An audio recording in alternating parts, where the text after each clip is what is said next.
Muy buenos días, amados en el Señor. Dios le bendiga grandemente en esta nueva jornada de día jueves, amén, jueves 7 de diciembre. Saludamos a nuestro hermano Juan Morales, que nos sintoniza desde los Estados Unidos. Dice Dios le bendiga, acá va a ser la 1 de la mañana. Estoy despierto a esta hora. Gloria al Señor, hermano Juan. Dios le bendiga. Un abrazo de acá de Chile. Acá ya son van a ser las 7 de la mañana. O sea, perdón, las 6 de la mañana. ¿Amén? Perdón, Dios le bendiga por estar en sintonía de nuestro programa Conversando las Escrituras. Un abrazo a la distancia y así a todos los hermanos y hermanas que se sintonizan día a día y que ven el programa a través de YouTube, para que usted comparta también nuestro programa y podamos así llegar a mucha audiencia que necesita de la palabra de nuestro Dios. ¿Amén? El día, el día martes comenzamos el libro de Gálatas, capítulo 1, ¿verdad? El día martes por la tarde, el mismo día concluimos el capítulo 1. Así que vamos a continuar con el capítulo 2 para que así vamos entendiendo la carta del apóstol Pablo a los Gálatas. La introducción, ¿cierto?, que tiene esta carta nos dice a través de la historia que esta región de Galacia, donde había muchas iglesias, la cual el apóstol Pablo había trabajado, ¿cierto?, en la edificación de ella, habiendo puesto el fundamento y luego la doctrina fundamental de la iglesia, pero había entrado una corriente judaizante que, tal como en el libro de los Hechos podemos ver cuando en el capítulo 15 ocurre el primer concilio, no sé si usted se acuerda, ocurre el primer concilio porque sucedió que ya esa corriente judaizante había penetrado ya en la iglesia y estaban, al saber que los gentiles se estaban convirtiendo a Cristo, ellos empezaron a ordenar que estos gentiles se circuncidaran y guardaran toda la ley de Moisés. A veces se malinterpreta esto en la hermandad, porque dicen, no estamos en la ley, estamos en la gracia. Entonces, esta franja delgada deja lugar a que se cometan muchos errores con respecto a esto. Dios bendiga a nuestro hermano Manuel Cárdenas. Amén. ¿Qué sucede con esto? Para poder entender, debemos estudiar lo que es la ley y lo que es la gracia. Entonces, en ese aspecto, Pablo ve ya en peligro la situación, y no solamente Pablo, todos los apóstoles citaron un concilio, ¿verdad? Vemos el concilio, el capítulo 15, donde se habló de esta cuestión, y usted ve una carta que fue enviada a las iglesias de diferentes lugares, para que solamente, ¿cierto?, las instrucciones que los apóstoles daban, y a la vez también el Espíritu Santo, primeramente, era que se abstuvieran de idolatría, ¿cierto?, de ídolos, de comer sangre, ¿verdad?, de fornicación, de estas cosas que eran fundamentales, ¿cierto?, de la salvación, pero en ninguna manera hablaba que tenían que guardar el día de reposo, que tenían que circuncidarse, que tenían que guardar los rituales, porque eso es lo que se estaba planteando, ¿verdad?, el ritualismo. Y en esta discusión todos quedaron unánimes, pero muchos persistieron y persistieron. Y aquí está la prueba que en la región de Galacia ellos obtuvieron una victoria en ese sentido. Vamos a seguir leyendo. El capítulo 2 dice, Pablo aquí está dándose a conocer, por decirlo así, está dando su currículum para que los Gálatas entiendan, hermanos amados, esta situación. Dice, después de pasado 14 años subí otra vez a Jerusalén con Bernabé, llevando también conmigo a Tito. Pero subí según una revelación, para no correr o haber corrido en vano. Expuse en privado a los que tenían cierta reputación el Evangelio, que predico entre los gentiles. Mas ni aun Tito, que estaba conmigo, con todos, y ser griego, fue obligado a circuncidarse. ¿Ve? Esa enseñanza no estaba ahí en Jerusalén. Claro, porque estaban los, por decirlo así, los pilares de la iglesia, Pedro, Juan y Jacobo. Entonces dice, a esto, a pesar de los falsos hermanos introducidos escondidas que entraban para espiar nuestra libertad que tenemos en Cristo Jesús, para reducirnos a esclavitud, a los cuales ni por un momento accedimos a someternos, para que la verdad del Evangelio permaneciese con vosotros. Pero de los que tenían reputación de ser algo, lo que haya sido en otro tiempo, nada me importa. Dios no hace excepción de personas. A mí, pues lo de la reputación, nada nuevo me comunicaron. Antes, por el contrario, como vieron que me había sido encomendado el Evangelio de la incircuncisión, o sea, a los gentiles, como a Pedro el de la circuncisión, pues el que actuó en Pedro para el apostolado de la circuncisión, actuó también en mí para los gentiles. Ahora, quiero hacer una salvedad aquí. No es que haya un evangelio para los circuncisos y un evangelio para los circuncisos. No. Lo que está hablando el apóstol Pablo aquí es que a él se le encomendó el evangelio de la incircuncisión, o sea, que fuera quienes, a los circuncisos. Y a Pablo que fuera quienes, a los circuncisos. No es que hayan dos tipos de evangelio, uno para cada uno. No, no. Para que interpretemos bien lo que aquí dice. Luego dice, y reconociendo la gracia que me había sido dada a Jacobo, Cefas y Juan, que eran considerados como columnas, nos dieron a mí y a Bernabé la diestra de enseñar de compañerismo, para que nosotros fuésemos a los gentiles y ellos a la circuncisión. ¿Ves? Ahí está la aclaratoria. Solamente nos pidieron que nos acordásemos de los pobres, lo cual también procuré con diligencia. ¿No? Con diligencia hacer.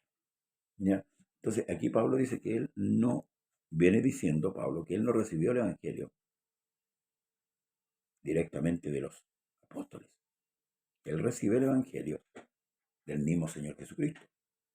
Y al declarar esto, que él subió, ¿cierto? Y expuso el Evangelio que él había recibido en privado, delante de los que se le decía decir que eran columnas, Pedro, Juan y Jacobo, ellos solamente atendieron a darle la mano en señal de compañerismo, ¿cierto? Aprobando que el Evangelio que Pablo predicaba era el mismo que ellos estaban predicando. Entonces no había ninguna duda con respecto a esto. Y esto es lo que está confirmando el apóstol Pablo. Para, hermanos amados, confirmar que el llamamiento que él tenía, uno, era de Dios, dos, que lo que él predicaba también era de Dios. Y era exactamente lo mismo que el apóstol Pedro predicaba. Entonces no había duda. Con esto ya deja claro el apóstol, ¿verdad? Una, que hay un solo evangelio, y dos, que él también había sido llamado a ser apóstol, ¿verdad? Pero para dirigirse a quienes, a los de la circuncisión. Justamente vemos en el libro de Hechos que Pablo en cada viaje misionero que él tenía, en cada lugar que llegaba, a cada lugar que llegaba, él irrumpía en la sinagoga para llegar, ¿cierto?, a sus hermanos con el evangelio, y aunque le costaba muy caro, ¿verdad? Porque cada vez los judíos se levantaban contra Pablo, ¿verdad? Para fustigar la misión que se le había dada, encomendada, perdón. Pero cuando Pedro vino a Antioquía, aquí, Antioquía de Pisidia, le resistí cara a cara porque era de condenar. Tenemos dos lugares específicos, históricamente, que es Jerusalén, donde nace la cuna del Evangelio, Jerusalén, allá en el aposento alto, todos conocemos la historia. Y luego menciona Antioquía de Pisidia, que era como el lugar donde estaba la iglesia gentil. Ahí Pedro dice, vino a Antioquía, ¿Ya? Pablo es el que relata esto. Pues dice, antes que viniesen algunos de parte de Jacob, comía con los gentiles, pero después que vinieron se retraía y se apartaba porque tenía miedo de los de la circuncisión. En su simulación participaban también los otros judíos, de tal manera que aún Bernabé fue también arrastrado por la hipocresía de ellos. Pero cuando vi que no andaban rectamente conforme a la verdad del Evangelio, dije a Pedro, delante de todos, si tú, siendo judío, vives como los gentiles y no como un judío, ¿por qué obligas a los gentiles a judaizarse? Nosotros judíos de nacimiento y no pecadores de entre los gentiles, sabiendo que el hombre no es justificado por las obras de la ley, sino por la fe de Jesucristo, nosotros también hemos creído en Jesucristo para ser justificados por la fe de Cristo y no por las obras de la ley, por cuanto por las obras de la ley nadie será justificado. Recordemos que el pueblo hebreo recibió la ley, que en resumen dice, haz esto y vivirás. Y estamos hablando de la ley civil, la ley ceremonial y la ley espiritual. De la ley espiritual es la ley de los 10 mandamientos. La ley ritual es la ley, cierto, de las fiestas, de guardar esto otro, guardar esto. ¿Mm? Y la ley civil, bueno, era la que se acogían, ¿verdad? El pueblo en la gobernación civil, por supuesto. Si buscando ser justificados en Cristo, también nosotros somos hallados pecadores, ¿es por eso Cristo ministro de pecado? En ninguna manera. Porque si las cosas que destruí, las mismas, vuelvo a edificar, transgresor me hago. Porque yo por la ley soy muerto. Para la ley, soy muerto para la ley, perdón, a fin de vivir para Dios. Con Cristo estoy juntamente crucificado. Y ya no vivo yo, mas vive Cristo en mí. Y lo que ahora vivo en la carne, lo vivo en la fe del Hijo de Dios, el cual me amó y se entregó a sí mismo por mí. No desecho la gracia de Dios, pues si por la ley fuese la justicia, entonces por demás murió Cristo. Hasta Pedro cae en el error de hacer acepción de personas, que era lo que hacía la ley antiguamente, esas leyes ceremoniales. Era abominación, ¿cierto? Un judío juntarse con un gentil. Era un pecado tremendo, de mucha gravedad, pero eran ciertísimamente cosas de esa ley. Y Pablo lo que está diciendo, hermanos amados, reprendiendo a Pedro su actitud hipócrita, ¿verdad? De cuando venían ciertos judíos, se retraía, claro, comía con los judíos, con los que venían de parte de Jacob, pero le hacía, como decimos nosotros en este país, le hacía el vacío a los gentiles. Y la Escritura nos enseña que ahora todos somos unos en Cristo. No hay judíos, ni gentiles, ni griegos, ni esclavos. Somos todos unos en Jesús. Y todos nos regimos por una misma ley, la ley del Espíritu. Entonces, Pablo reprende esta actitud hipócrita de Pedro de simular, ¿verdad? De simular, cierto, ser diferente a un creyente gentil. Quiero decirle una cosa, que muchos hoy día, lamentablemente, han errado. Han errado. En Cristo somos todos uno. No hay diferencias. No hay diferencias. En la ley judaica se hacía acepción de personas, por lo que era una mala interpretación de esa ley. Entonces debemos, hermanos, diferenciar, saber qué es lo que es la gracia. La gracia nos acogió a todos. Porque Israel, aunque hoy haya tenido un pacto o tenga un pacto diferente, no deja de ser por sí misma ser pecadores. Y esto es lo que Pablo le dice a, al apóstol Pedro. Dice, si buscando ser justificado en Cristo también nosotros somos hallados pecadores, ¿es por eso Cristo ministro de pecado? De ninguna manera. sea, como que cuando se interpreta mal la gracia, como que se da a entender que Cristo está de acuerdo con el pecado. Y eso, hermanos amados, Dios bendiga a mi hermana Caterina Navarrete, eso es un error pensar de esa manera.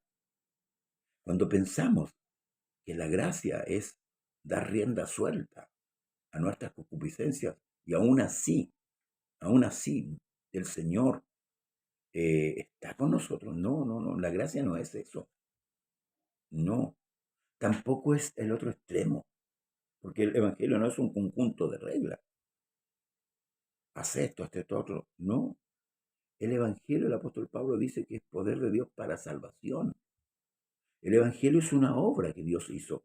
Dios bendiga a mi hermano Claudio Carrasco. Un abrazo, hermano Claudio. El Evangelio es una obra que Dios hace para que el hombre tenga acceso a la salvación. Porque la ley no cumple ese objetivo. La ley condena, la ley nos mata. Pero la gracia es la que nos da vida y ahí es donde tenemos que saber interpretar. ¿Mm? A veces estamos llenos de reglas en nuestras iglesias, llenos de cosas que no están en la Escritura, de tradiciones. Por eso debemos examinar bien la Escritura, para ver qué es lo que yo puedo hacer y lo que no puedo hacer. ¿Mm? Pedro seguía practicando el judaísmo en cierto modo al hacer una acepción de personas, como dice aquí Gálatas capítulo 2. Pablo le llama la atención, lo exhorta duramente, porque él como uno de los pilares de la iglesia estaba arrastrando muchos al error. La gracia es para todos, la gracia abunda para que el hombre pueda ser salvo. La gracia es una puerta de salvación, una puerta de escape, una justificación delante de Dios. Fíjese qué maravilloso. ¿Por qué? Porque para nosotros es imposible ser salvo por sí mismo, aún ni la ley. Por eso que los judíos pensaban que ellos, como a ellos le había sido llegado la ley, tenían los pactos, como dice el libro de Romanos capítulo 9, los pactos, ¿cierto? Los patriarcas, el trato que Dios hace, lo hace con Israel, parte en Abraham, Isaac, Jacob y así las 12 tribus de Israel. Les da la ley en el desierto. Acuérdense cuando le dio la ley, ya ellos estaban adorando ídolos, ¿o no? Entonces, hermanos, ahí muestra la naturaleza del hombre pecador, porque somos pecadores, nacemos pecadores. Entonces, la ley no nos puede salvar porque la ley es un conjunto de reglas que ordena. Lo que nosotros necesitábamos era un Salvador. Y Dios se proveyó de ello en Cristo. ¿Qué es lo que hace Cristo? Cumple la ley por mí. Antes nosotros no obedecíamos, hoy día hay voluntad para obedecer. Está el ánimo, está el anhelo de querer hacerlo. Y además de esto, como también dice el libro romano, tenemos la ayuda interna, que es el Espíritu Santo, por medio de su palabra, nos va ayudando a hacer la voluntad de Dios. ¿Se fija, no? Antes no, porque nos entregábamos a los placeres, nos entregábamos al pecado. El pecado reinaba, el pecado era el rey nuestro. Hoy día no es el pecado, hoy día es Cristo. Pero debemos entender con mucha profundidad hoy día lo que significa ser salvo. Hoy día en las iglesias se mezcla la ley con la gracia. Y eso perjudica la conciencia del creyente, que muchas veces no sabe qué hacer. Muchas veces si respira, piensa que es pecado. Y es lo que pasaba en Israel, ¿se acuerdan? El día sábado lo convirtieron prácticamente, que era un día de reposo, de descanso, lo convirtieron en una cárcel para el hombre. El hombre no podía llevar una carga tanta, podía dar 2 pasos. Prácticamente no podía ni respirar. Y por eso que Cristo le muestra lo contrario y Cristo empieza a practicar las sanidades los días sábados para hacerle entender que ellos habían hecho mal. Cambiaron la ley de Dios por las tradiciones Y muchas veces en la iglesia existen más tradiciones que la palabra de Dios. Por eso es importante, hermanos, poner atención a la palabra, para ser libres, porque Dios nos hizo libres, no para volver a hacer lo mismo. Y esto es lo que, lo que Pablo explica. No convertir la libertad en libertinaje. Pero ¿cómo hago esto? Entonces es ahí donde la doctrina, la palabra de Cristo nos va enseñando, hermanos amados, como dice la Escritura, a poner cada cosa en su lugar. ¿Mm? Que hay que poner cada cosa en su lugar. Hay muchos que espiritualizan todas las cosas, o al revés, humanizan las cosas espirituales. Entonces eso causa confusión, mucha confusión. Y a veces más de algunos se ha sentido oprimido en servir a Dios. Cuando el mismo Cristo dijo, llevad mi yugo sobre vosotros, porque mi yugo es fácil y mi carga es ligera. Pero ¿cuándo? Cuando tenemos claro lo que debemos hacer. Y para tener claro lo que debemos hacer, necesitamos que se nos predique a Cristo en la iglesia, que se nos enseñe cosas que hoy día no conocemos. Y que si se nos enseñan mal, nosotros les vamos a enseñar mal a nuestros hijos. Y al final nuestros hijos van a terminar aborreciendo a Dios. ¿Por qué? Por una falsa interpretación o por una errónea interpretación de la palabra. Bien, nos ha alcanzado la hora, hermanos amados. Mañana, si que Dios quiere, nos concede el tiempo. Vamos a continuar con el capítulo 3. Agradecemos su sintonía en la mañana. Damos gracias a Dios por usted que nos ha sintonizado. Y, hermanos, lo que siempre recomendamos, escudriñe la palabra del Señor, lea, si no sabe, pregunte. Su pastor tiene la obligación de enseñarle. Y si su pastor no sabe, es de cuidado. Porque la Escritura, los requisitos del pastorado, y siempre lo he dicho, no requiere de hombres neófitos, ignorantes de la Escritura. ¿Mm? Que el Señor Jesús le bendiga, hermano, hermana. Un saludo para nuestros hermanos de Maipú. Amén. Una vez más, nuestra hermana Caterina Barrete, la habíamos echado de menos la sintonía. Mi hermano Claudio, mi hermano Manuel, y también nuestro hermano Juan Morales de allá de los Estados Unidos. United States of America. ¿Mm? Que el Señor Jesús le bendiga. Será hasta pronto. Bendiciones. Dios le bendiga. Y no se olvide congregarse hoy día. Amén. No se olvide de orar y no se olvide de leer la Escritura. Que el Señor Jesús le bendiga. Un abrazo. Envíenos sus comentarios. Comparte el video. Amén. Para que así podamos evangelizar a muchas más personas. La paz de Jesús sea con usted. Bendiciones.